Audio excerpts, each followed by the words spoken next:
ഇന്ന് ഒറ്റയ്ക്ക് വചനം വ്യാഖ്യാനിക്കുന്നവരുണ്ട്, തോന്നുന്ന പോലെ വചനം പറയുന്നവരുണ്ട്. അവിടെയാണ് പറയുക, വചനം പഠിപ്പിക്കേണ്ടത് സഭയാണ്. വിശുദ്ധ ബൈബിളിലാണോ സഭയ്ക്കാണോ ഒന്നാം സ്ഥാനമെന്ന് ചോദിച്ചാൽ സഭയ്ക്ക് ഒന്നാം സ്ഥാനം, ബൈബിളിന് വെറും രണ്ടാം സ്ഥാനം. ചരിത്രം പഠിക്കാത്തവർ ബൈബിൾ വാക്യം മാത്രം പറഞ്ഞുകൊണ്ട് നടക്കും. സുവിശേഷത്തിന് രണ്ടാം സ്ഥാനം, ഒന്നാം സ്ഥാനം സഭയ്ക്ക്. കാരണം AD 33 ക്രിസ്തുവിൻ്റെ സഭയുണ്ട്. ബൈബിൾ പുതിയ നിയമം എഴുതപ്പെട്ടത് AD 60 ശേഷം.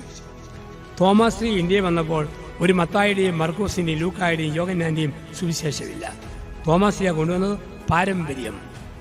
പാരമ്പര്യത്തിൽ സഭയുണ്ടായി. വീണ്ടും 30 വർഷങ്ങൾക്ക് ശേഷമാണ് മർക്കോസിൻ്റെ സുവിശേഷവും പൗലോസിൻ്റെ കൊരിന്ത്യൻ ലേഖനമൊക്കെ എഴുതപ്പെടുക. അപ്പോൾ സഭയ്ക്കാണ് ബൈബിൾ വായിക്കാൻ, പഠിപ്പിക്കാൻ അവകാശം. വ്യക്തികളെ തോന്നൽ പോലെ വചനം വായിക്കാൻ പറ്റുകയല്ല. അപ്പോൾ സഭയോട് ചേർന്ന് ദൈവത്തിൻ്റെ വചനം പഠിക്കുക, അത് പഠിപ്പിക്കുക. ഇതും അപ്പസ്തോലിക പാരമ്പര്യത്തിൻ്റെ ഭാഗമായിട്ട് നമുക്കൊപ്പം ചേർന്ന് നിൽക്കുന്നു. എവിടെ കുർബാനയുണ്ടോ അവിടെ സഭ തഴച്ചു വളരും. വെറും 12 മുക്കളുടെ ഉളിമ്പിൽ ആരംഭിച്ച യേശുവിൻ്റെ സഭ എത്ര കോടിയായിട്ട് വളർന്ന് പന്തലിച്ചെങ്കിൽ അതിൻ്റെ പുറകിലൊക്കെ വിശുദ്ധ കുർബാനയുടെ ശക്തി, കുർബാനയുടെ ചൈതന്യം, കുർബാനയിൽ കേന്ദ്രീകൃതമായ ഒരു സഭാ സമൂഹം, ഇതാണ് നമ്മുടെയൊക്കെ ബലം. ലോകത്ത് എവിടെല്ലാം ഒറ്റയും പെട്ടയായിട്ട് സഭയിൽ നിന്ന് ആൾക്കാർ പൊഴിയുമ്പോഴും ഓരോ വർഷവും ഏറ്റവും വളരുന്നത് പരിശുദ്ധ കത്തോലിക്ക സഭയല്ലേ. കുർബാന കൊടുക്കുമ്പം പള്ളിയിൽ നിന്ന് ചാടി പോകുന്നവർ 2 കൂട്ടരാണ്. ഒന്ന് തൂങ്ങിച്ചാകാൻ പോകുന്നവരാണ്. യേശു അപ്പം മുറിച്ച് യൂദാസിന് കൊടുത്തു. യൂദാസ് അപ്പം ഭക്ഷിച്ചു. അവൻ തിടുക്കത്തിൽ പുറത്തേക്ക് പോയി താമസിയാതെ തൂങ്ങിച്ചെത്തു. മത്തായി 27:5. ആത്മീയമായ മരണം സംഭവിച്ചവർ. രണ്ടാമത് കുർബാനയ്ക്ക് മുമ്പ് പള്ളിയിൽ നിന്ന് പോകുന്ന ആരാന്ന് ചോദിച്ചാൽ ചെരുപ്പ് കക്കാനായിട്ട് വരുന്നവരാണ്. അല്ലെ പിന്നെ 5 മിനിറ്റ് തിരുന്നു കൂടെ നേരത്തെ ഇറങ്ങിപ്പോവും നല്ല ചെരുപ്പ് പോക്കാനായിട്ട്. ഇനി ആരേലും നമ്മുടെ പള്ളിയിൽ കുർബാനയും ബഹളമൊക്കെ ആരംഭിച്ച് കഴിയുമ്പോൾ ഓർക്കുക, കുർബാന കൈക്കൊള്ളപ്പാട് കഴിയുമ്പോഴേ ചാടിപ്പോയാൽ തോളെ തട്ടി പറയണം, സഹോദരി പുത്തനാണ്, 350 രൂപയുടെ അതാണ്, ഒടേതമ്പരാനെ വിട്ട് അത് പൊക്കിക്കൊണ്ട് പോയേക്കരുത്, പറയാൻ നമ്മൾ പഠിക്കുക എന്നുള്ളതാണ്. ഈ സഭയ്ക്കെതിരെ ആരോപണമുണ്ടാകാം, സഭയിലെ ചില പാളിച്ചകൾ പൊലിപ്പിച്ച് കാണിക്കാം. പക്ഷെ ഈ സഭ തകരികയല്ല. അതിന്റെ കാരണം എന്താ? ഈ സഭ ഏകവും പരിശുദ്ധവും സൈഹികവും അപ്പസ്തോലികമായ ഒരു സഭയാണ്. ഇതിന്റെ ഉത്ഭവം നമ്മൾ കാണുന്നു സിയോൻ മാളിക. എന്താ സിയോൻ മാളിക? നമ്മുടെ കർത്താവായ യേശു തന്റെ തിരുശരീര രക്തങ്ങൾ അരിമ ശിഷ്യന്മാർക്ക് പങ്കിട്ട് കൊടുത്ത സിയോൻ മാളിക. തന്റെ വാഗ്ദാനമായ പരിശുദ്ധാത്മാവിനെ ശിഷ്യഗണത്തിൽ പരിശുദ്ധ മാതാവിൽ അയച്ച സിയോൻ മാളിക. വാഗ്ദാനം പ്രകാരം തന്റെ പരിശുദ്ധ അമ്മയെ ആത്മശരീരത്തോടെ സ്വർഗത്തിലേക്ക് ഉയർത്തിയ സിയോൻ മാളിക.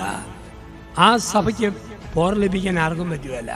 നമ്മളാരും ഓർത്തേക്കല്ല, ഒരു 6 മാസം പള്ളി പൂട്ടിയാൽ സഭ അങ്ങ് തീർന്നു പോകുമെന്ന്, 1 വർഷം പള്ളി അടച്ചിട്ടാൽ സഭ അങ്ങ് തീർന്നു പോകുമെന്ന്, കുറച്ച് നാൾ ജനമൊത്ത് കുർബാന അർപ്പിച്ചില്ലെങ്കിൽ സഭ അങ്ങ് തീർന്നു പോകുമൊന്നുമില്ല.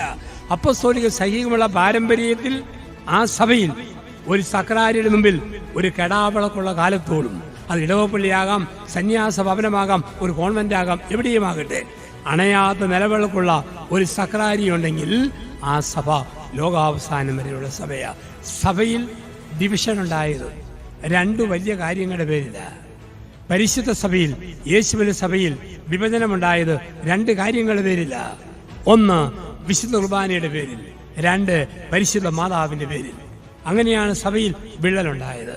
യോഹന്നാന്റെ സുവിശേഷം 6-ാം അധ്യായത്തിൽ ഈ ശരീരം ഭക്ഷിക്കുന്നവർ മരിച്ചാലും ജീവിക്കുമെന്ന് പറഞ്ഞപ്പോൾ ജനം കമന്റ് പറഞ്ഞു, ഈ തച്ചന്റെ കൊച്ചന്റെ ചോര കുടിക്കാൻ പറ്റുമോ? ഈ തച്ചന്റെ കൊച്ചന്റെ മാംസം തിന്നാൻ പറ്റുമോ? അങ്ങനെ പറഞ്ഞാണ് സഭയിൽ കുർബാനയുടെ പേരിൽ ആദ്യത്തെ വിഭജനമുണ്ടായി. പിന്നീട് യേശു പറഞ്ഞു, ഇതെന്റെ അമ്മ, ഇതാ നിന്റെ അമ്മ, പരിശുദ്ധ മാതാവ്. മാതാവിന്റെ പേരിൽ ഒരു കൂട്ടം സഭയിൽ നിന്ന് അകന്നു. ഇന്നും അപ്പസ്തോലിക പാരമ്പര്യമില്ലാത്ത സഭകളിൽ പലർക്കും കുർബാനയും വേണ്ട, പരിശുദ്ധ അമ്മയും വേണ്ട.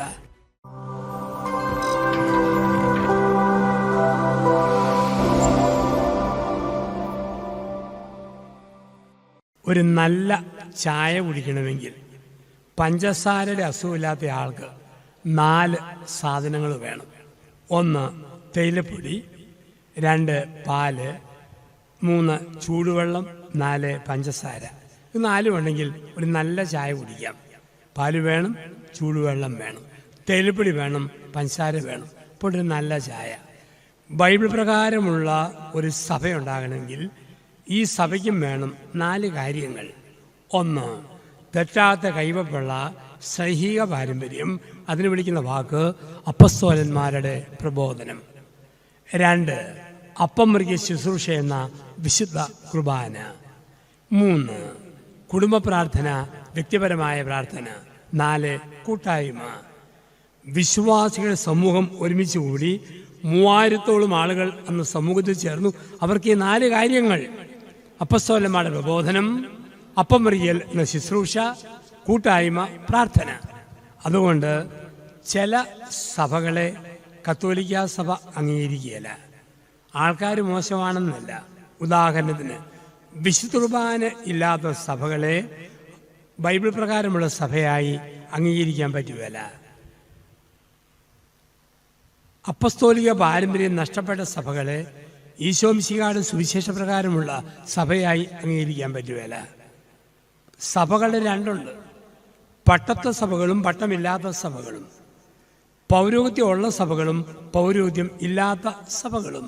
ഇപ്പം നമ്മൾ സീറോ മലബാർ സഭാ സമൂഹം, പട്ടത്ത സമൂഹം, അപ്പസ്തോലിക പാരമ്പര്യമുള്ള കൈവെപ്പ് പാരമ്പര്യത്തിൽ ജീവിച്ചു വരുന്ന ഒരു സഭാ സമൂഹം. നമുക്കറിയാം, കത്തോലിക്ക സഭ, യാക്കോബായ സഭ എന്ന ബാവാ കക്ഷി, ഓർത്തഡോക്സ് സഭ എന്ന മെത്രാൻ കക്ഷിയൊക്കെ അപ്പസ്തോലിക പാരമ്പര്യത്തിൽ ഉള്ള സഭകൾ.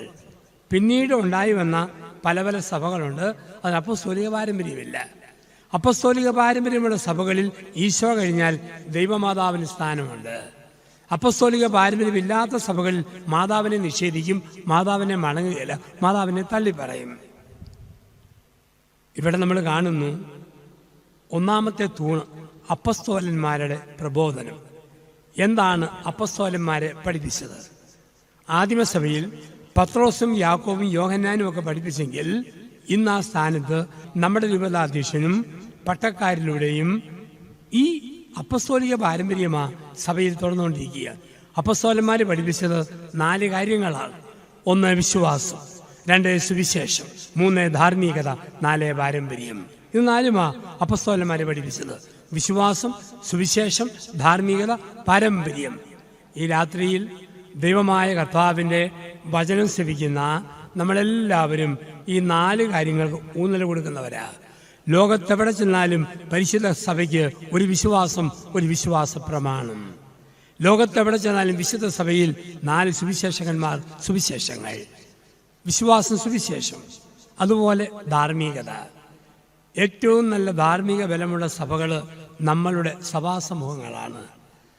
ഭർത്താവും ഭാര്യയും തമ്മിലുള്ള ജീവിത വിശുദ്ധി, ആണും പെണ്ണും ജീവിക്കുന്ന ശൈലി നമുക്കിടയിലില്ല. ഒരു ധാർമ്മിക വിശുദ്ധിയാണ്. അതുകൊണ്ടാണ് ഏറ്റവും കൂടുതൽ ദൈവവിളികൾ പുരോഹിതരും സന്യസ്തരും സമർപ്പിത സിസ്റ്റേഴ്സും ഉണ്ടാകുന്നത് നമ്മുടെ സഭാ സമൂഹത്തിൽ നിന്നാണ്. ലോകം ഇത് അംഗീകരിക്കുന്നു. കാരണം മാതാപിതാക്കളുടെ ധാർമ്മിക വിശുദ്ധി, വിശ്വാസം, സുവിശേഷം, ധാർമ്മികത. 4 പരിശുദ്ധ പാരമ്പര്യം. അത് വളരെ പ്രധാനപ്പെട്ടതാണ്. പാരമ്പര്യം വേരാണ്. ആ വേരിലാണ് സഭ എന്ന വൃക്ഷം ഉയർന്നു നിൽക്കുക. അപ്പം സഭ പാരമ്പര്യമുള്ള ഒരു സഭയാണ്. അത് വളരെ പ്രധാനപ്പെട്ടതാണ്. അപ്പസ്തോലന്മാരുടെ പാരമ്പര്യം, സൈഹികമായ പാരമ്പര്യം, ഈ പാരമ്പര്യം നമുക്ക് ബലം തരുന്നു. അപ്പം വിശ്വാസം, സുവിശേഷം, ധാർമ്മികത, പാരമ്പര്യം. അങ്ങനെയുള്ള സഭയിൽ അപ്പസ്തോലന്മാർ പഠിപ്പിച്ചു, ഈശോ മിശിഹ കഴിഞ്ഞാൽ പിന്നെ ദൈവമാതാവിന് സ്ഥാനം, ഈശോ കഴിഞ്ഞാൽ പിന്നെ അമ്മയ്ക്ക് സ്ഥാനം. അപ്പസ്തോലിക പാരമ്പര്യത്തിൽ നമുക്ക് ലഭിക്കുന്നതാണ്. നമുക്കറിയാം, പരിശുദ്ധ അമ്മയ്ക്ക് സഭയിൽ വലിയൊരു സ്ഥാനമുണ്ട്. ഈശോ മിശിഹായോട് ചേർന്ന് അമ്മയെ നമ്മൾ കാണുന്നു. ക്രിസ്തു രഹസ്യങ്ങൾക്ക് മുഴുവൻ സാക്ഷ്യം വഹിച്ചത് പരിശുദ്ധ അമ്മയാണ്. ക്രിസ്തു രഹസ്യങ്ങൾ, ദൈവത്തിൻ്റെ ഏകത്വം, ത്രിത്വം, മനുഷ്യാവതാരം, രഹസ്യജീവിതം, പരസ്യജീവിതം, പീഡാസഹനം, കുരിശുമരണം, പുനരുത്ഥാനം, പരിശുദ്ധാത്മാവിൻ്റെ ആഗമനം, മനുഷ്യവംശത്തിൻ്റെ വീണ്ടെടുപ്പ്. ഇത് 10 അടങ്ങിയിരിക്കുന്നു ക്രിസ്തു രഹസ്യങ്ങളിൽ. ആ ക്രിസ്തു രഹസ്യങ്ങൾക്ക് മുഴുവൻ സാക്ഷ്യം വഹിച്ചവളാണ് പരിശുദ്ധ അമ്മ. ആദിമസഭ സിയോൻ മാളികയിൽ ഒരുമിച്ച് കൂടി ശിഷ്യ സമൂഹം. അങ്ങനെ ഒരുമിച്ച് കൂടിയപ്പോൾ അവർക്ക് നേതൃത്വം നൽകി അവരോടുകൂടി ഇരുന്നു പരിശുദ്ധ അമ്മ. അപ്പസ്തോല പ്രവൃത്തികൾ 1-ാം അധ്യായം 15-ാം തിരുവചനം. ആദിമസഭയുടെ സുനകദോസിൽ ഒരുമിച്ചിരുന്ന ആ സെനക്കിടിൽ നമ്മൾ കാണുന്നു പരിശുദ്ധ അമ്മ ശിഷ്യ സമൂഹത്തോട് ചേർന്ന്. അപ്പൊ അമ്മയെ വണങ്ങുന്നത് അപ്പസ്തോലിക പാരമ്പര്യത്തിന്റെ ഭാഗമാണ്. നമുക്കറിയാം സഭയിൽ ഡിവിഷൻ ഉണ്ടായത് 2 വലിയ കാര്യങ്ങളുടെ പേരിലാണ്. പരിശുദ്ധ സഭയിൽ, യേശുവിന്റെ സഭയിൽ വിഭജനമുണ്ടായത് 2 കാര്യങ്ങളുടെ പേരിലാണ്. 1 വിശുദ്ധ കുർബാനയുടെ പേരിൽ, 2 പരിശുദ്ധ മാതാവിന്റെ പേരിൽ. അങ്ങനെയാണ് സഭയിൽ വിള്ളലുണ്ടായത്. യോഹന്നാന്റെ സുവിശേഷം 6-ാം അധ്യായത്തിൽ ഈ ശരീരം ഭക്ഷിക്കുന്നവർ മരിച്ചാലും ജീവിക്കുമെന്ന് പറഞ്ഞപ്പോൾ ജനം കമന്റ് പറഞ്ഞു, ഈ തച്ചന്റെ കൊച്ചന്റെ ചോര കുടിക്കാൻ പറ്റുമോ? ഈ തച്ചന്റെ കൊച്ചന്റെ മാംസം തിന്നാൻ പറ്റുമോ? അങ്ങനെ പറഞ്ഞാണ് സഭയിൽ കുർബാനയുടെ പേരിൽ ആദ്യത്തെ വിഭജനമുണ്ടായി. പിന്നീട് യേശു പറഞ്ഞു, ഇതെന്റെ അമ്മ, ഇതാ നിന്റെ അമ്മ, പരിശുദ്ധ മാതാവ്. മാതാവിന്റെ പേരിൽ ഒരു കൂട്ടം സഭയിൽ നിന്ന് അകന്നു. ഇന്നും അപ്പസ്തോലിക പാരമ്പര്യമില്ലാത്ത സഭകളിൽ പലർക്കും കുർബാനയും വേണ്ട, പരിശുദ്ധ അമ്മയും വേണ്ട. ഈ പരിശുദ്ധ അമ്മയ്ക്ക് സഭയിൽ വലിയൊരു സ്ഥാനം. ഈ മാതാവ് ആരെന്ന് കൂടി നമ്മൾ ചിന്തിക്കണം. പരിശുദ്ധ അമ്മ നമുക്ക് ആരാ? ആ മാതാവ് സഭയിൽ യേശു കഴിഞ്ഞാൽ പിന്നെ ഒരു വലിയ പങ്ക് വഹിച്ച് മധ്യസ്ഥയായി നമ്മുടെ കൂടെ നിൽക്കുന്ന പരിശുദ്ധ അമ്മയാണ് നമ്മൾ കാണുക. എലീശ പുണ്യവതി മറിയത്തെ കണ്ടു. മറിയം വരുന്നത് കണ്ട് എലീശ പറഞ്ഞെന്തോ, ഔസേപ്പിന്റെ ഭാര്യ മറിയക്കുട്ടി വരുന്നുണ്ടല്ലോ എന്നല്ല, എൻ്റെ സഹോദരി പുത്രി മേരിക്കുട്ടി നീ വന്നല്ലോ എന്നല്ല. എലീശ മറിയത്തെ നോക്കി പറഞ്ഞു, എൻ്റെ കർത്താവിൻ്റെ അമ്മ എൻ്റെ അടുത്ത് വരുവാൻ ഭാഗ്യം എനിക്ക് വേണമെന്ന്. ഇന്നാ മറിയത്തെ പഴത്തൊലി മുട്ടത്തോടെന്ന് വിളിക്കുന്നവരുണ്ട്. പക്ഷെ ബൈബിളിൽ മറിയം പഴത്തൊലിയും മുട്ടത്തോടുമല്ല, കർത്താവിൻ്റെ അമ്മ. അമ്മയെ നോക്കി സമൂഹത്തിലെ അജ്ഞാതയായ സ്ത്രീ ഉരുവിട്ടു, നിന്നെ സംഭവിച്ച ഉദരവും പാലുട്ടിയ പയോധരങ്ങളും ഭാഗ്യമുള്ളവ.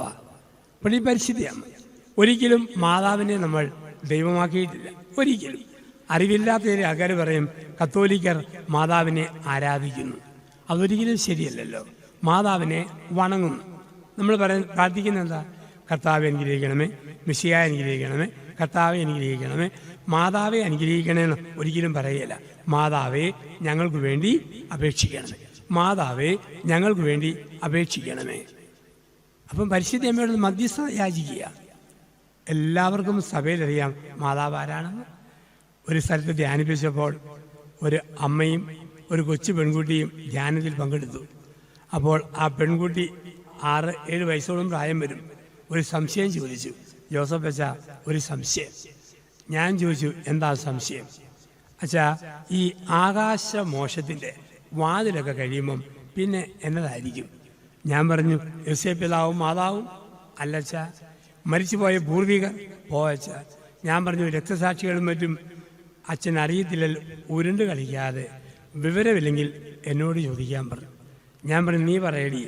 അവൾ ചിരിച്ചുകൊണ്ട് പറഞ്ഞു, എൻ്റെ അച്ഛ, ആകാശമോക്ഷത്തിൻ്റെ വാതിൽ കഴിഞ്ഞാൽ പിന്നെ ഉഷകാല നക്ഷത്രമല്ലേ. കാരണം പെൺകുട്ടിക്ക് യുക്തിനിയാ കാണാൻ പാടവാ. അപ്പം പരിശുദ്ധ അമ്മയ്ക്ക് സഭയിൽ ഒരു സ്ഥാനമുണ്ട്. ഈശോ കഴിഞ്ഞാൽ പിന്നെ അമ്മയ്ക്ക് സ്ഥാനം നമ്മൾ കൊടുക്കുന്നു.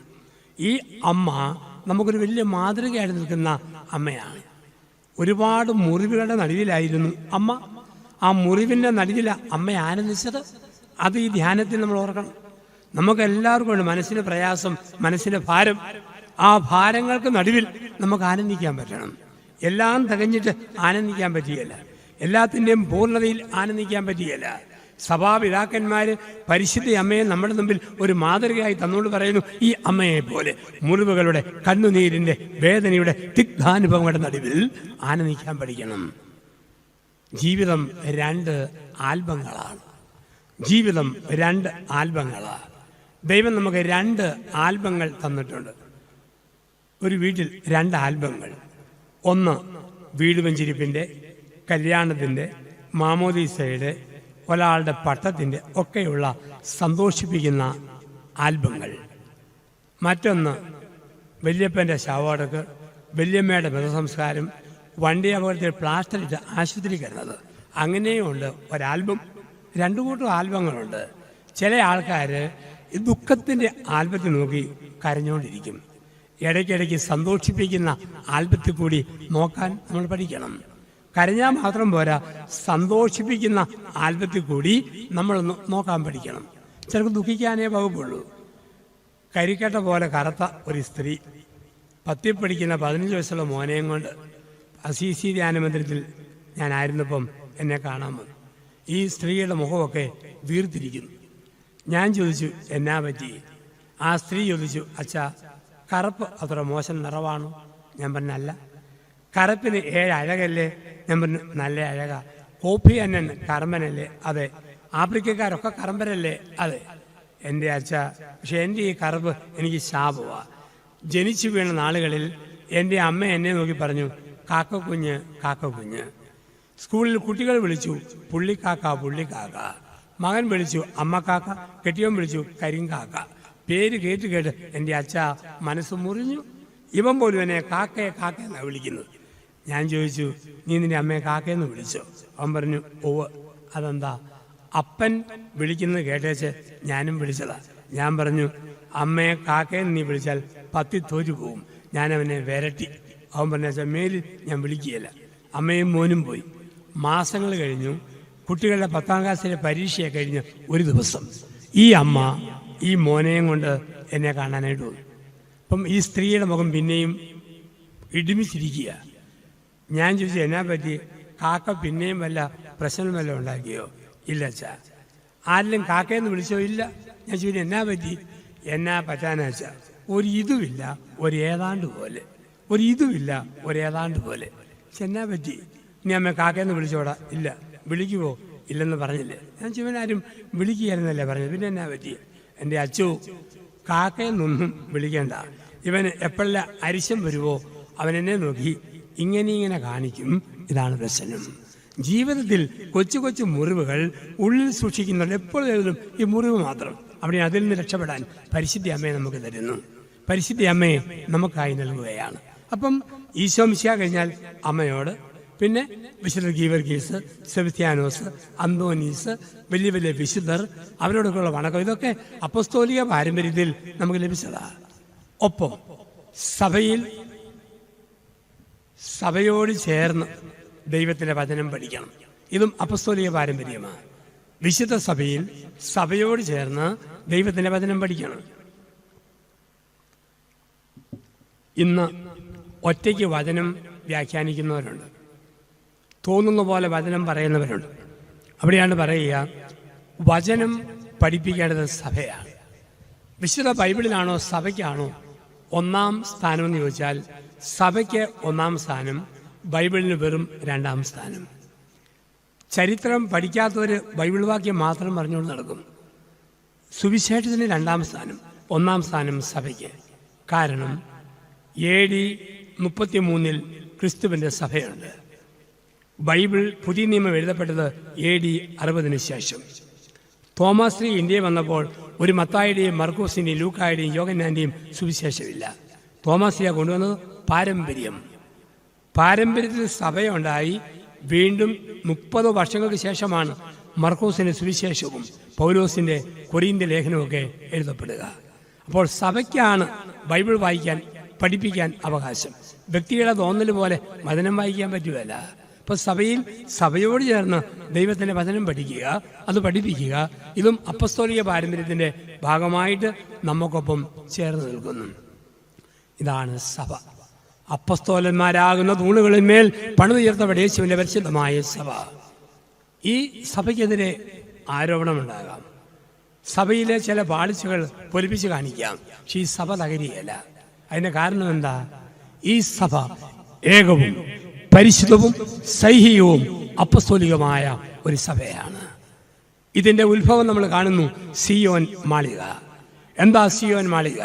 നമ്മുടെ കർത്താവായ യേശു തൻ്റെ തിരുശരീര രക്തങ്ങൾ അരിമ ശിഷ്യന്മാർക്ക് പങ്കിട്ട് കൊടുത്ത സിയോൻ മാളിക. തൻ്റെ വാഗ്ദാനമായ പരിശുദ്ധാത്മാവിനെ ശിഷ്യഗണത്തിൽ പരിശുദ്ധ മാതാവിൽ അയച്ച സിയോൻ മാളിക. വാഗ്ദാനം പ്രകാരം തൻ്റെ പരിശുദ്ധ അമ്മയെ ആത്മശരീരത്തോടെ സ്വർഗത്തിലേക്ക് ഉയർത്തിയ സിയോൻ മാളിക. ആ സഭയ്ക്ക് പോർ ലഭിക്കാൻ ആർക്കും പറ്റുകയല്ല. നമ്മളാരും ഓർത്തേക്കല്ലേ, 6 മാസം പള്ളി പൂട്ടിയാൽ സഭ അങ്ങ് തീർന്നു പോകുമെന്ന്. 1 വർഷം പള്ളി അടച്ചിട്ടാൽ സഭ അങ്ങ് തീർന്നു പോകുമെന്ന്. കുറച്ച് നാൾ ജനമൊത്ത് കുർബാന അർപ്പിച്ചില്ലെങ്കിൽ സഭ അങ്ങ് തീർന്നു പോകുമൊന്നുമില്ല. അപ്പസ്തോലിക സൈഹികമുള്ള പാരമ്പര്യത്തിൽ ആ സഭയിൽ ഒരു സക്രാരിയുടെ മുമ്പിൽ ഒരു കെടാവിളക്കുള്ള കാലത്തോളം അത് ഇടവപ്പള്ളിയാകാം, സന്യാസ ഭവനമാകാം, ഒരു കോൺവെന്റ് ആകാം, എവിടെയുമാകട്ടെ. അണയാത്ത നിലവിളക്കുള്ള ഒരു സക്രാരി ഉണ്ടെങ്കിൽ ആ സഭ ലോകാവസാനം വരെയുള്ള സഭയാ. ഭയപ്പെടേണ്ട, ലോകാവസാനം വരെ ഞാൻ നിന്റെ കൂടെ ഉണ്ടായിരിക്കും. നമ്മുടെ കൂടെയുണ്ട്. യേശുവിന്റെ ശരീരം കുരിശിൽ കിടന്നപ്പോൾ പടയാളികൾ ആ ശരീരത്തിൽ കുന്തം കൊണ്ട് കുത്തി. അവർ കുത്തിയത് അവന്റെ അസ്ഥി മുറിക്കാനാ. അസ്ഥി മുറിക്കാൻ വേണ്ടി കുന്തം കൊണ്ട് കുത്തി. പക്ഷേ വിലാപ്പുറത്ത് തൊലിപ്പുറത്ത് കുത്തി മുറിക്കാനേ പടയാളികൾ കഴിഞ്ഞുള്ളൂ. കാരണം അവന്റെ അസ്ഥി നുറുങ്ങുവാൻ ദൈവം അനുവദിക്കുകയല്ല. ക്രിസ്തുവിന്റെ മൗലിക ശരീരമായ തിരുസഭ, ആ സഭ എന്ന ശരീരത്തിൽ ചെല്ലു കുന്തം കൊണ്ട് കുത്തും. മാനന്തവാടി ലൂസി ഇടയ്ക്ക് ക്രിസ്തുവിന്റെ ശരീരത്തിൻ്റെ സഭയ്ക്കിട്ട് ഒരു കുന്തം കൊണ്ട് കുത്തി. ചില വൈദികർ, ചില പ്രധാനപ്പെട്ട വ്യക്തികൾ സഭയ്ക്കിട്ട് കുത്തുമ്പോൾ തൊലിപ്പുറത്ത് കുത്താനേ പറ്റൂ. പക്ഷെ അവന്റെ അസ്ഥിക്ക് ക്ഷതമേൽപ്പിക്കാൻ പറ്റുകയല്ല. ആ സഭയിലെ വിശുദ്ധ പൗരോഹിത്യം, ആ സഭയിലെ പരിശുദ്ധ കൂദാശകൾ, ആ സഭയുടെ പരമപരിശുദ്ധമായ പാരമ്പര്യങ്ങൾ അസ്ഥി തകർക്കാൻ പറ്റിയാൽ തൊലിപ്പുറത്ത് കുത്താനേ പറ്റൂ. ആ കുത്തു കണ്ട ദൈവജനമേ, ആരും വിസ്മയിക്കരുത്, ആരും ഭയപ്പെടുകയും വേണ്ട. ക്രിസ്തു നമ്മോടൊപ്പമുണ്ട്.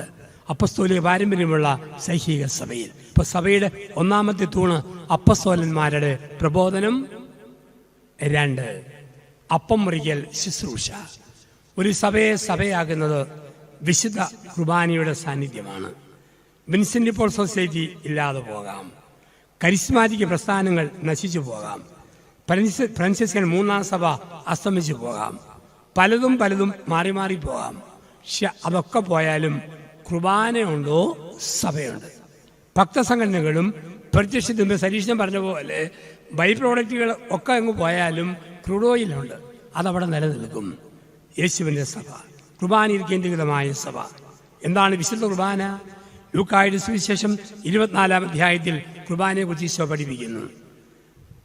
സമൂഹത്തിൽ പ്രത്യക്ഷപ്പെടുന്നതും അപ്പത്തിൽ മറയുന്നതുമാണ് വിശുദ്ധ കുർബാന. സമൂഹത്തിൽ പ്രത്യക്ഷപ്പെടുന്നതും അപ്പത്തിൽ മറയുന്നതുമാണ്. ശിഷ്യന്മാരുടെ മുമ്പിൽ അവൻ പ്രത്യക്ഷപ്പെട്ടു. പിന്നെ നോക്കിയപ്പോൾ അവർ അവനെ കണ്ടില്ല, അപ്പത്തിൽ കണ്ടു. ബലി അർപ്പിക്കുമ്പോൾ സമൂഹത്തിൽ പ്രത്യക്ഷപ്പെടും. ബലിക്ക് ശേഷം സക്രാരിയിൽ എമ്മാവുസിൽ നിന്നതുപോലെ അപ്പത്തിൽ മറയും. അതാണ് യോഹന്നാന്റെ സുവിശേഷം 6-ാം അധ്യായത്തിലെ 10-ാം തിരുവചനം. അപ്പം മുറിക്കുന്നിടത്ത് പച്ചപ്പുല്ല് തഴച്ചു വളർന്നു. 1-ാമത്തെ സന്ധിയിൽ അച്ഛൻ പ്രാരംഭമായി തുടക്കമിട്ട ചിന്ത സമാപന രാത്രിയിലും ആവർത്തിക്കുന്നു. എവിടെ കുർബാനയുണ്ടോ അവിടെ സഭ തഴച്ചു വളരും.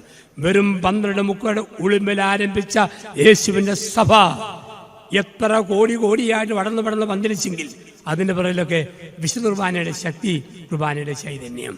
കുർബാനയിൽ കേന്ദ്രീകൃതമായ ഒരു സഭാ സമൂഹം, ഇതാണ് നമ്മുടെയൊക്കെ ബലം. ലോകത്ത് എവിടെല്ലാം ഒറ്റയും പെട്ടയായിട്ട് സഭയിൽ നിന്ന് ആൾക്കാർ പൊഴിയുമ്പോഴും ഓരോ വർഷവും ഏറ്റവും വളരുന്നത് പരിശുദ്ധ കത്തോലിക്ക സഭയല്ലേ. അമേരിക്കയിൽ തന്നെ 56,000 മാമോദീസ ദുഃഖശനി രാത്രി ഉയർപ്പിന് മുമ്പായിട്ട് നടക്കുന്നു. ആഫ്രിക്കയിൽ, അമേരിക്കയിൽ, രാജ്യങ്ങളിൽ ഇഷ്ടംപോലെ ആൾക്കാർ സഭയിലേക്ക് വരുന്നു. ഫ്രാൻസിസ് മാർപ്പാപ്പയുടെ വരവിന് ശേഷം സഭയിൽ വലിയൊരു ഒഴുക്ക് കത്തോലിക്ക സഭയിലേക്കുണ്ട്. അവരൊക്കെ പറയാം, അവരെ ആകർഷിക്കുന്നത് വിശുദ്ധ കുർബാനയാണ്. സിംഗപ്പൂരിൽ സീറോ മലബാർ സമൂഹത്തിൻ്റെ സ്ത്രീകളുടെ ഒരു കൺവെൻഷനിൽ 3 ദിവസം പ്രസംഗിക്കാൻ ചെന്നു. അപ്പോൾ അവിടുത്തെ പിതാവ് പറഞ്ഞു, 200ഓളം പേരാണ് പന്തക്കുസ്താ ദിവസത്തിൽ സഭയിൽ ചേരാൻ ഒരുങ്ങുന്നത്. ഡോക്ടേഴ്സ്, എൻജിനീയേഴ്സ്, അധ്യാപകർ, ചൈനീസ് വംശജർ, നല്ല പഠിത്തമുള്ളവർ. എന്നോട് പറഞ്ഞു, അവരോട് അല്പസമയം അച്ഛൻ സംസാരിക്കണം. ഞാൻ ചോദിച്ചു, നിങ്ങളെ കത്തോലിക്ക സഭയിലേക്ക് ആകർഷിക്കുന്ന ഘടകമേതാ? അവർ പറഞ്ഞു, വിശുദ്ധ കുർബാന. വിശുദ്ധ കുർബാന ഹയരാർക്കി, ഒരു സ്ട്രക്ചർ, ഒരു സംവിധാനം, പ്രത്യേകിച്ച് അതിനെ ബലപ്പെടുത്തുന്ന കുർബാന, ഇതാണ് ഞങ്ങളെ ശക്തിപ്പെടുത്തുക. ആ കുർബാനയാണ് ഞങ്ങൾക്ക് ആകർഷണമായി, കാന്തമായിട്ട് തോന്നുക. ഇന്ന് നമ്മുടെ ഈ ധ്യാനത്തിൻ്റെ ഈ നിമിഷത്തിൽ ദൈവത്തിൻ്റെ വചനം കേൾക്കുന്ന പ്രിയപ്പെട്ട ദൈവജനമേ, വിശുദ്ധ കുർബാനയിൽ നമ്മുടെ ഭാഗഭാഗിത്വം എങ്ങനെയെന്ന് കൂടി ഒന്ന് ചിന്തിക്കേണ്ടത് അത്യാവശ്യമാണ്. ചില ആൾക്കാരുണ്ട്, കുർബാനയുള്ള സമയങ്ങളിൽ സുവിശേഷ വായനയാകുമ്പം പള്ളിയിൽ വരും, കുർബാന കൊടുക്കുമ്പം പള്ളിയിൽ നിന്ന് ചാടിപ്പോവും. കുർബാന കൊടുക്കുമ്പം പള്ളിയിൽ നിന്ന് ചാടി പോകുന്നവർ 2 കൂട്ടരാണ്. ഒന്ന്, തൂങ്ങിച്ചാകാൻ പോകുന്നവരാണ്. യേശു അപ്പം മുറിച്ച് യൂദാസിന് കൊടുത്തു. യൂദാസ് അപ്പം ഭക്ഷിച്ചു. അവൻ തിടുക്കത്തിൽ പുറത്തേക്ക് പോയി, താമസിയാതെ തൂങ്ങിച്ചെത്തു. മത്തായി 27:5. ആത്മീയമായ മരണം സംഭവിച്ചത്.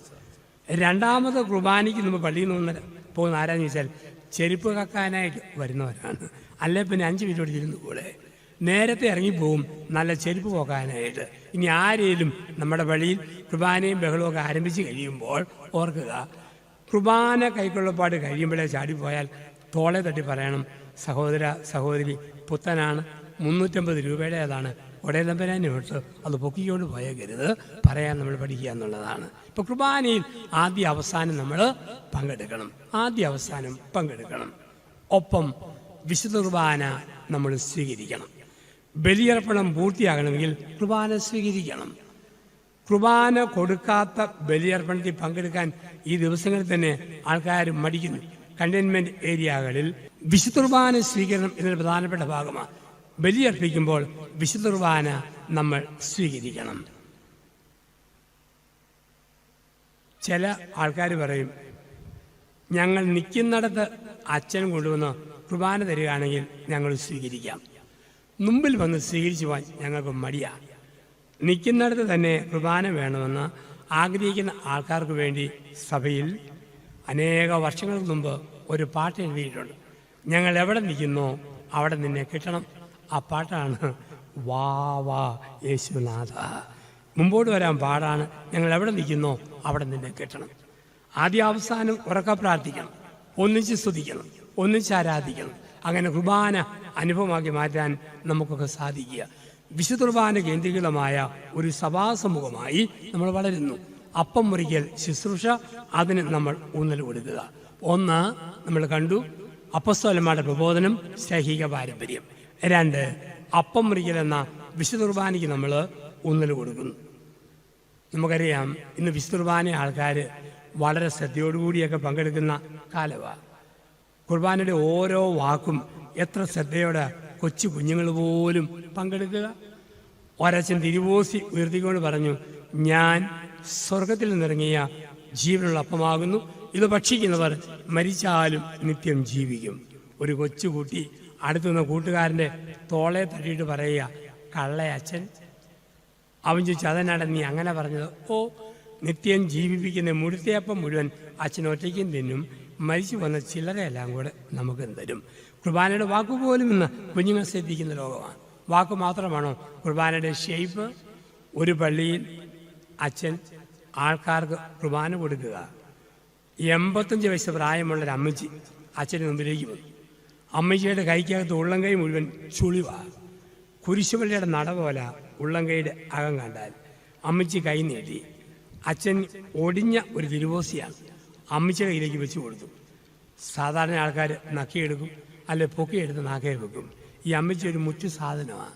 അച്ഛനെ നോക്കി, തിരുവോസിയെ നോക്കി, ഒന്നുകൂടെ നോക്കി, എന്നിട്ട് പറഞ്ഞു, അച്ഛാ, ഇതങ്ങോട്ട് തിരിച്ചു പിടിച്ചിട്ട് വർക്കത്തുള്ള ഒരു കർത്താവിനെ ഇങ്ങോട്ട് തരാൻ പറഞ്ഞു. അപ്പം കുർബാനയുടെ ഷേപ്പ് വരെ ആൾക്കാർ ശ്രദ്ധിക്കുന്ന ലോകമാണ്. അപ്പം അങ്ങനെയുള്ള ലോകത്തിൽ നമ്മൾ ജീവിക്കുക. അപ്പം ആദ്യാവസാനം പങ്കെടുക്കുക, സജീവമായി ബലിയർപ്പിക്കുക, കുർബാന അനുഭവിക്കുക, ദൈവത്തെ മഹത്വപ്പെടുത്തുക. വിശുദ്ധ കുർബാനയ്ക്ക് ഊന്നൽ കൊടുക്കുന്ന ഒരു സഭാ സമൂഹം. 3, പ്രാർത്ഥന. തിരുസഭയെ ബലപ്പെടുത്തുന്നത് നമ്മുടെയൊക്കെ പ്രാർത്ഥനയാണ്. 2 കൂട്ടം പ്രാർത്ഥന നമുക്ക് ആവശ്യമാണ്.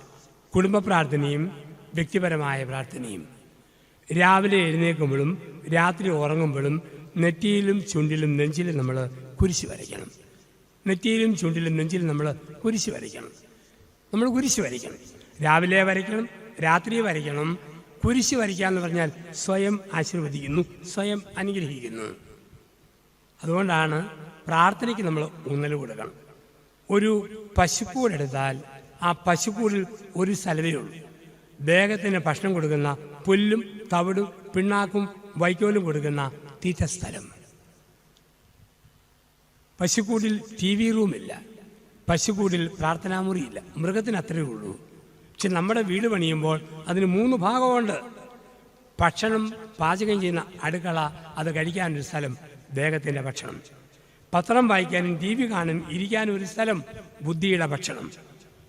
ഒപ്പം നമുക്ക് ഇരുന്ന് കുരിശ് വരയ്ക്കാൻ ഒരു തിരുഹൃദയ രൂപം, തിരുകുടുംബ രൂപം, കുരിശ് രൂപം, ബൈബിൾ, കൊന്ത ഒക്കെ വെച്ചിട്ടുണ്ട്. ആത്മാവിൻ്റെ ഭക്ഷണം. അപ്പം പ്രാർത്ഥിക്കണമെന്നാണ് പറയുക. മൃഗത്തെ പോലെ ദേഹം മാത്രം കൊഴിപ്പിച്ചാൽ പോരാ. കുറച്ച് പഠിച്ചു വളർന്നാൽ മാത്രം പോരാ, ഈ ആത്മാവിനും ഭക്ഷണം കൊടുക്കണം. അതാണ് വീടിന് 3 ഭാഗങ്ങൾ എന്നൊക്കെ പറയുക.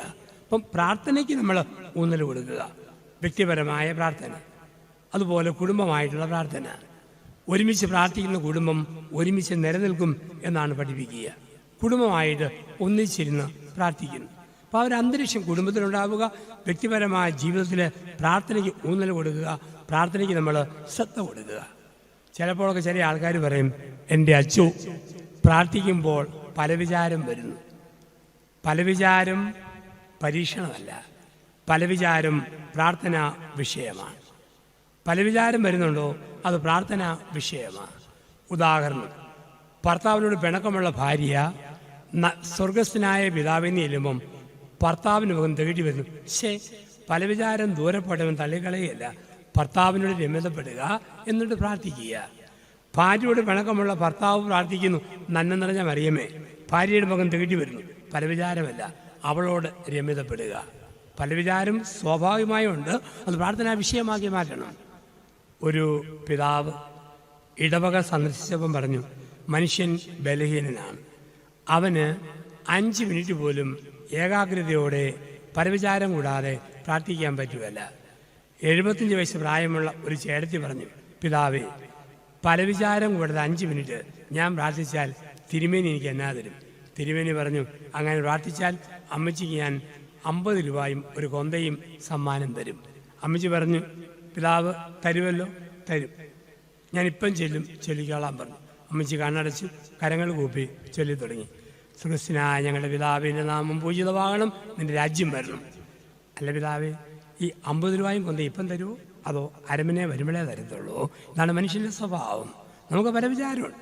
പല വിചാരം ഉണ്ടെങ്കിലും പല വിചാരത്തെ പ്രാർത്ഥനാ വിഷയമാക്കി മാറ്റണം. ചിലപ്പോഴൊക്കെ നമ്മൾ പറയും, ദൈവം പ്രാർത്ഥന കേട്ടില്ല. എപ്പോഴാ?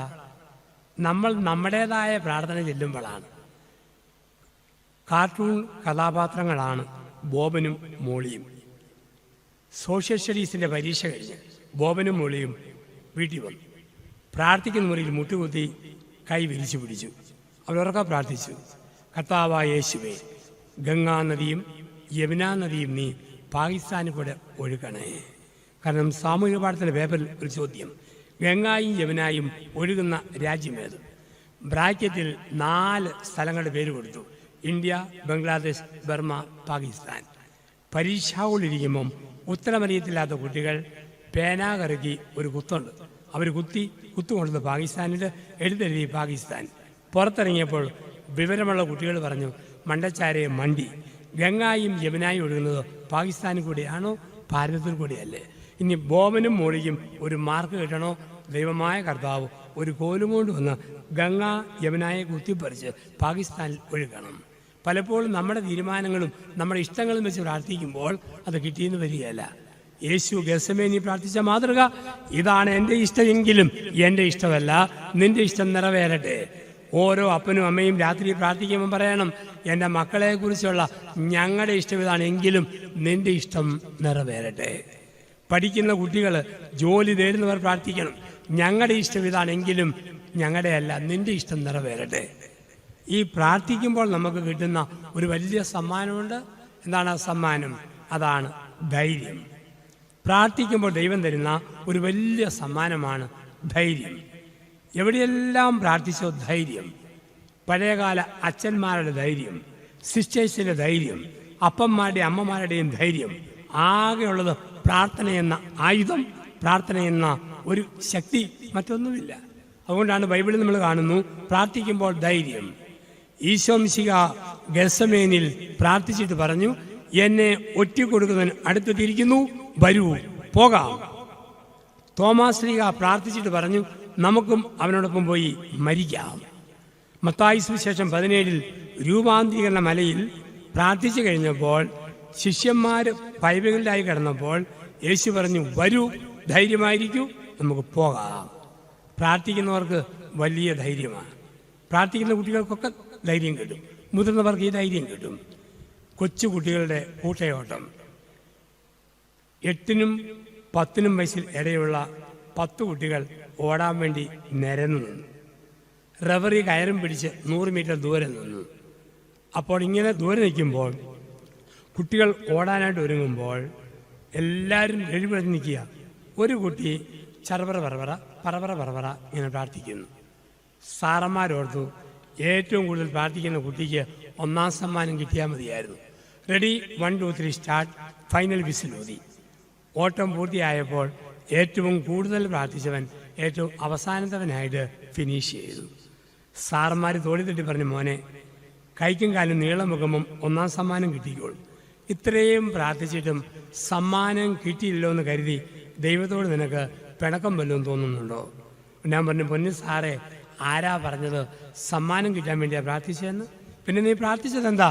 സാറേ, സമ്മാനം കിട്ടാൻ വേണ്ടിയല്ല, തോറ്റാലും കരയാതിരിക്കാൻ മനക്കെട്ടി തരണേന്ന് ആദ്യമേ ഞാൻ പ്രാർത്ഥിക്കുകയായിരുന്നു. പ്രാർത്ഥിക്കുമ്പോൾ ഒരു ശക്തി, ഒരു ധൈര്യം ദൈവം നമുക്ക് തരും. നമുക്കെല്ലാവർക്കും ഉണ്ട് ഭയമല്ലേ? നോർമൽ ഭയമുണ്ട്, അകാരണമായ ഭയമുണ്ട്. പാമ്പ് കടിക്കാൻ വന്നാൽ പേടി തോന്നും, കള്ളൻ വന്നാൽ പേടി തോന്നും, ആന കുത്താൻ വന്നാൽ പേടി തോന്നും, പട്ടി കുരച്ചോടി ചാടിയാൽ പേടി തോന്നും. നോർമൽ ഭയം. ചിലർക്ക് ചുമ്മാ പേടി, വെള്ളത്തെ പേടി, ഇരുട്ടിനെ പേടി, ഉയരത്തെ ഭയം, ആഴത്തെ ഭയം, രക്തത്തെ ഭയം, പുതിയ മനുഷ്യരെ ഭയം, അകാരണമായ ഭയം. ഈ ഭയത്തിൽ നിന്നൊക്കെ വിടുതൽ വേണോ? നമ്മൾ പ്രാർത്ഥിക്കണം.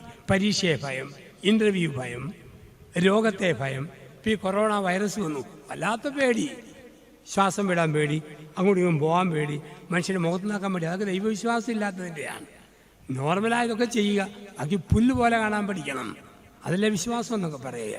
നമുക്ക് അപാരണമായ ഭയങ്ങളുണ്ട്. നോർമൽ ഭയം എല്ലാവർക്കും ഉണ്ടാകും.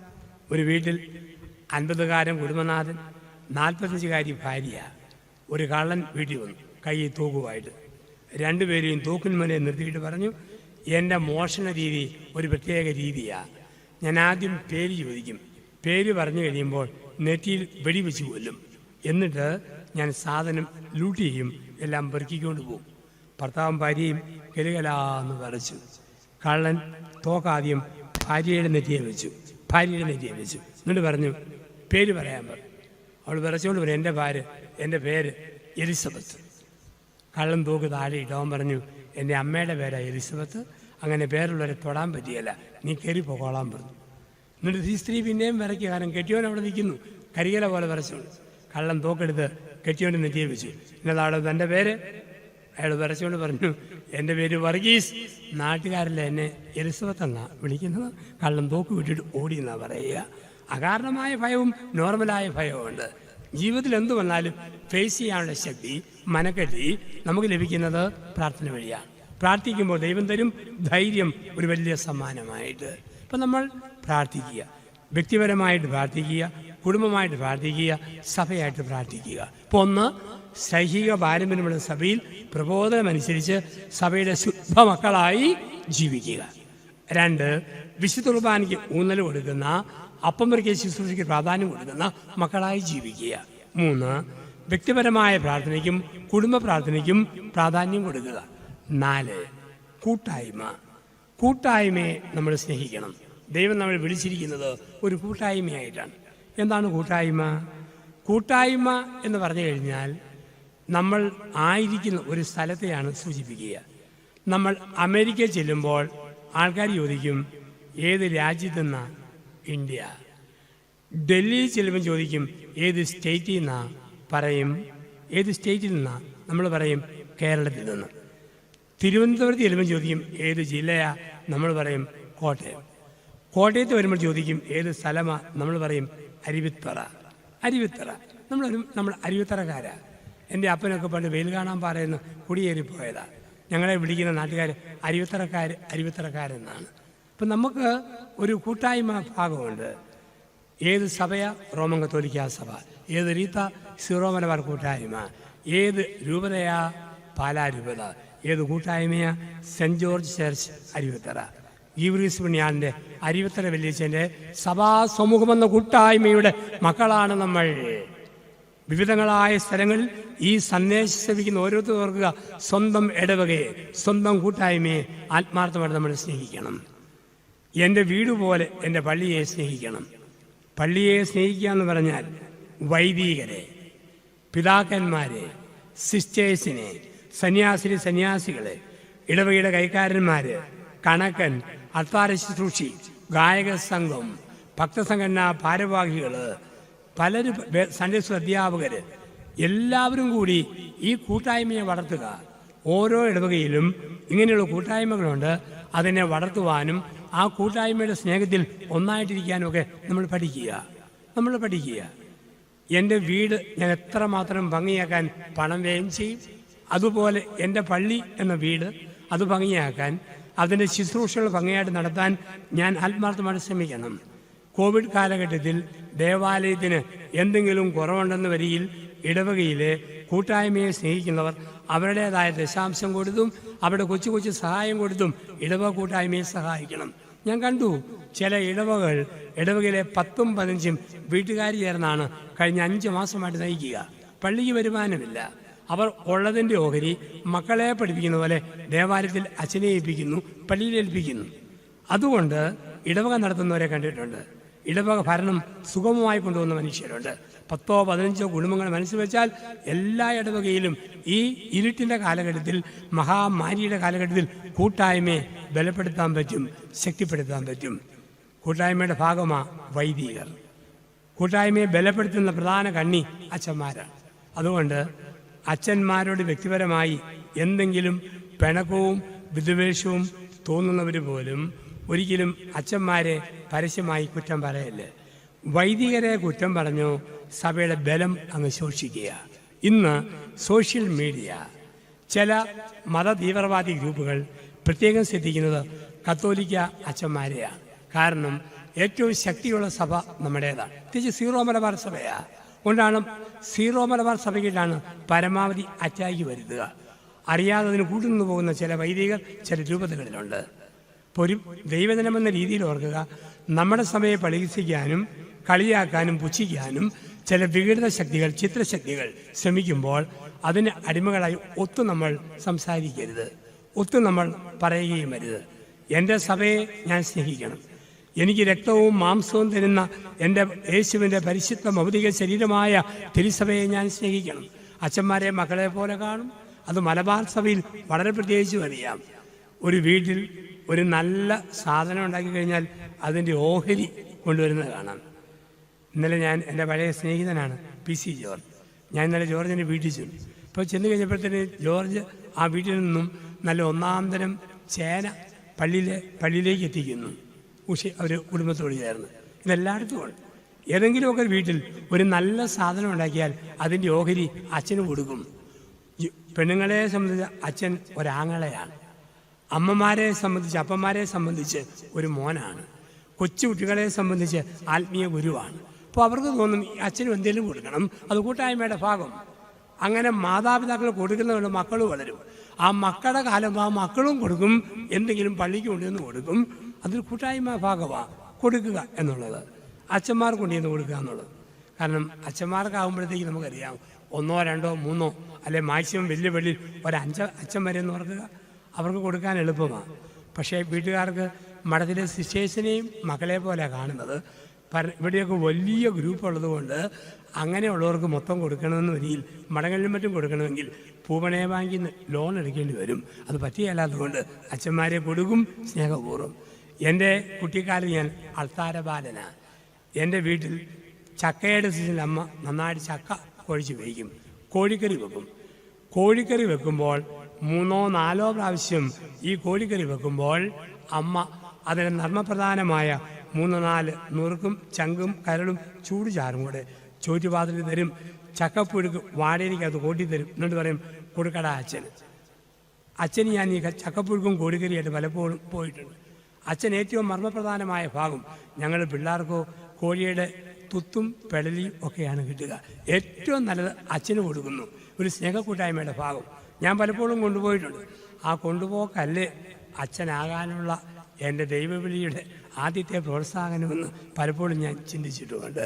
ഇപ്പം വൈദികരെ സ്നേഹിക്കുന്നു, സിസ്റ്റേഴ്സിനെ സ്നേഹിക്കുന്നു, കൂട്ടായ്മയുടെ ഭാഗം. നല്ല നല്ല ദൈവവിളികൾ കണ്ടെത്തി എൻ്റെ സഭയെ ബലപ്പെടുത്തുന്നു. ഇടവക സമൂഹത്തിൽ ഒരു നല്ല ആൺകുട്ടി, അത് പെൺകുട്ടിയെ കണ്ടു. അച്ഛനാകാൻ ആൺകുട്ടിയെ, സിസ്റ്റേഴ്സാകാൻ പെൺകുട്ടിയൊക്കെ പ്രേരിപ്പിക്കുന്ന, പ്രോത്സാഹിപ്പിക്കുന്ന നല്ല നല്ല വാക്കുകൾ, വൈദികരെയൊക്കെ സ്നേഹിക്കുന്ന വാക്കുകൾ, സ്നേഹത്തിൻ്റെ കരുതലുകൾ, അതെല്ലാം കൂട്ടായ്മയുടെ ഭാഗമാണ്. ദൈവവിളികൾ കണ്ടറിഞ്ഞ് പ്രോത്സാഹിപ്പിച്ച് എൻ്റെ സഭാഗാത്രത്തെ ഞാൻ വളർത്തണം. കൂട്ടായ്മ. ഒപ്പം ഇടവകയിലെ സമ്പന്നർ, ഇടവകയിലെ പാവപ്പെട്ടവരെ സഹായിക്കണം. സീറോ മലബാർ സിനഡിൽ ഇന്നലെ പിതാക്കന്മാർ നൽകിയ പരിശുദ്ധ ആഹ്വാനം അതാണ്. വിശക്കുന്ന കുടുംബങ്ങൾ ഉണ്ടാകരുത്. പാവപ്പെട്ടവന് ഭക്ഷണം വരുന്നുവെന്ന് കിട്ടുന്നുവെന്ന് ഉറപ്പുവരുത്തണം. അതൊരു കൂട്ടായ്മയുടെ ഭാഗമാണ്. സമ്പത്തുള്ളവൻ ഇല്ലാത്തവന് കൊടുക്കണം. എത്ര കൊടുക്കുന്നു എന്നല്ല, കൊടുക്കുന്ന മനസ്സാ പ്രധാനപ്പെടും, ചെയ്യുന്ന മനസ്സാ പ്രധാനപ്പെടും. മത്തായി 10:42 ചെറിയവരിലൊരുവന് ഒരു പാത്രം പച്ചവെള്ളം കൊടുത്തപ്പോൾ നീ എനിക്ക് തന്നെയാണ് ചെയ്തത്. ഒരു പാത്രം പച്ചവെള്ളം കൊടുത്തപ്പോൾ നീ എനിക്ക് തന്നെയാണ് ചെയ്തത്. ആ ഉറപ്പ് നമുക്കൊക്കെ ഉണ്ടാകണം. മറ്റുള്ളവർക്ക് നമ്മൾ നന്മ ചെയ്യുക. എത്ര ചെയ്യുന്നല്ല, ചെയ്യുന്ന മനസ്സ് ദൈവം അതാണ് കാണുക. അത് കണ്ടാണ് ആശീർവദിക്കുക. നമ്മൾ കാണുന്നുണ്ട് ലൂക്കാസ് സുവിശേഷത്തിൻ്റെ 10-ാം അധ്യായം. സമറിയാക്കാരൻ മുറിവേറ്റ മനുഷ്യൻ്റെ മുറിപ്പാടുകളിൽ എണ്ണയും തൈലമൊക്കെ പുരട്ടി സത്തത്തിൽ ഏൽപ്പിച്ചു. പോകാൻ നേരത്ത് പറഞ്ഞൊരു വാക്കുണ്ട്, എന്തേലും കുറവുണ്ടോ ഞാൻ തിരിച്ചു വരുമ്പം തന്നോളാം. എന്തേലും കുറവുണ്ടോ ഞാൻ തിരിച്ചു വരുമ്പം തന്നോളാം. ഇതാണ് ക്രൈസ്തവ ആധ്യാത്മികത. ഈ ഭൂമിയിൽ പാവപ്പെട്ട മനുഷ്യർക്ക് വേണ്ടി, നിസ്സാരപ്പെട്ടവർക്ക് വേണ്ടി ഞാൻ എന്തേലും ചെയ്തോ അവൻ്റെ തിരിച്ചു വരവിൽ, അവൻ്റെ 2ാം വരവിൽ ഒരു സമ്മാനമുണ്ട്. അതിൽ നമ്മൾ വിശ്വസിക്കണം. ചെയ്യുന്നതിനൊക്കെ അവൻ്റെ തിരിച്ചു വരവിൽ, അവൻ തിരിച്ചു വരുമ്പോൾ ഒരു പ്രതിഫലം തരും. ആ ഉറപ്പുണ്ടാകണം ഒരു കൂട്ടായ്മ എന്ന രീതിയിൽ. ഇപ്പോൾ ക്രിസ്തുവിൻ്റെ ഭൗതിക ശരീരമായ തിരുസഭ എന്ന രീതിയിൽ 4 കാര്യങ്ങൾക്ക് ഊന്നൽ കൊടുക്കുന്ന ഇടവക സമൂഹമായി നമ്മൾ വളരണം. കോവിഡ് കാലഘട്ടത്തിൽ മീഡിയയിലൂടെ ഈ ധ്യാനങ്ങൾ ചിന്തകൾ ശ്രവിക്കുന്നവർ ഓർക്കുക, 4 കാര്യങ്ങൾക്ക് ഊന്നൽ കൊടുക്കുക. സൈഹിക പാരമ്പര്യം. ചുമ്മാ പിള്ളകളിയായിട്ട് സഭയെ കാണരുത്. അതുവിധം കമൻറ്റ് പറയുന്ന തൊഴിലില്ലാ കമ്പനികളുണ്ട്. അതൊക്കെ വെറും തറ വർത്തമാനം പറയും.